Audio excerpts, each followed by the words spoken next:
spoken a lot about what the team can get out of these last games, but it doesn't seem to make any difference to the results. What's your feeling as you deal with another defeat? My personal feeling? Yeah. I don't think it's about my personal feeling. I think it's probably about the reality of where we're at. And I've said it a lot going into the game when things are off for a period, which has been the season for us.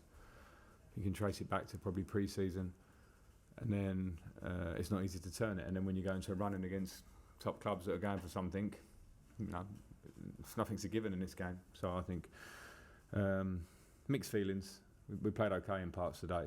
There were some individual performances within the game which I think can be nice shoots for the future if they're worked on. But of course the reality is when you come to Manchester United, how clinical they are in front of goal, how non-clinical we were, how we defended individually poorly in the second half, then the result can come. Neil. Obviously, there were some bad performances today, and in the end, one has to ask: are some of these players good enough?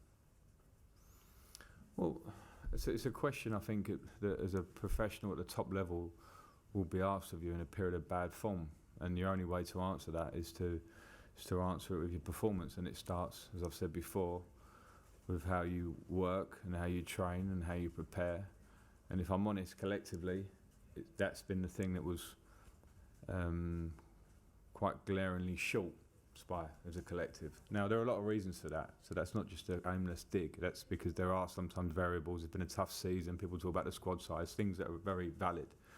But at the same time, coming in this short period, you can see that when a group is training and it's really together and it's pushing each other and those things, then good things come.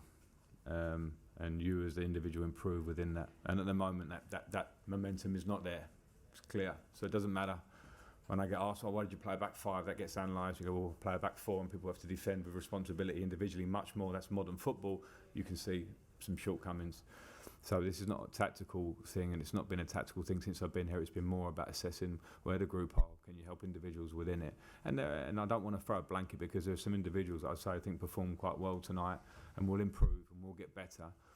And there isn't a huge stability at the minute in the team and in the squad. So whereas players previous years would have come in and had time to find their own way, now they're given time to come on and make a difference, and it's not easy. So there's a lot to it rather than to sort of generally kind of go, this is not good enough. But of course, results for Chelsea this season, not good enough.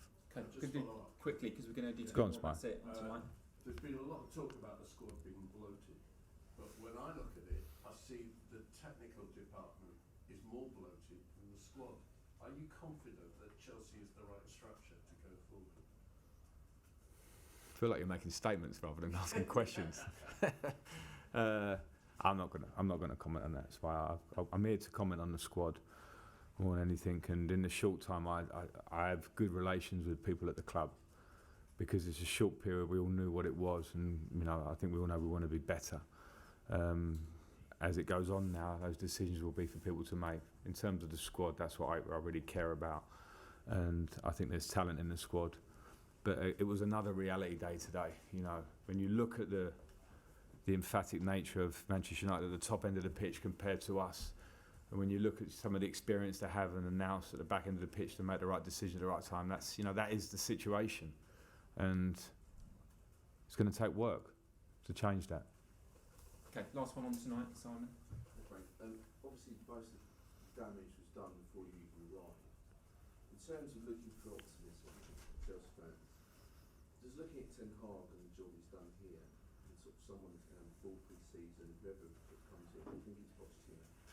Can Ten Hag and what he's done here act as some sort of optimism that if you get it right, you can sort of turn it into Eli? I don't know. I think it's really hard to compare some. I think it's really, really tough that because, it's not for me to analyse where Manchester United were or to where they are now. I think they've got fantastic players, and Rashford must have scored 30 goals this year or something. They've got Varane's experience at the back. They've got Fernandes who's been here and is, we know what level of player he is. I think you can go through their team and find a real stability still within their team. You can bring Casemiro in who brings instant experience. There are a lot there are a lot of factors within it that are not just the manager. They're the club.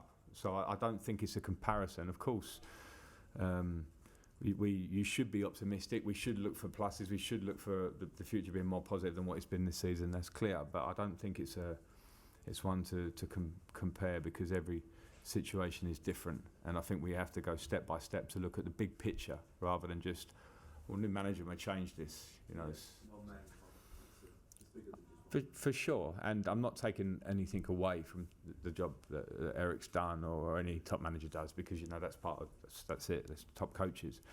But at the same time, there has to be basics. There has to be fundamentals. I remember when Ten Hag first came at the start of the season, people were talking about his discipline and his fines and his law and Ronaldo and all these situations that set the standard and the tone of how you go forward. That's nothing to do with the individuals. That comes after the event. So I think those things are probably where this club has probably had a positive upturn, and then, as I say, sometimes the players in a good structure will do the rest for you, and I think they've had a good season in that part. Okay, right.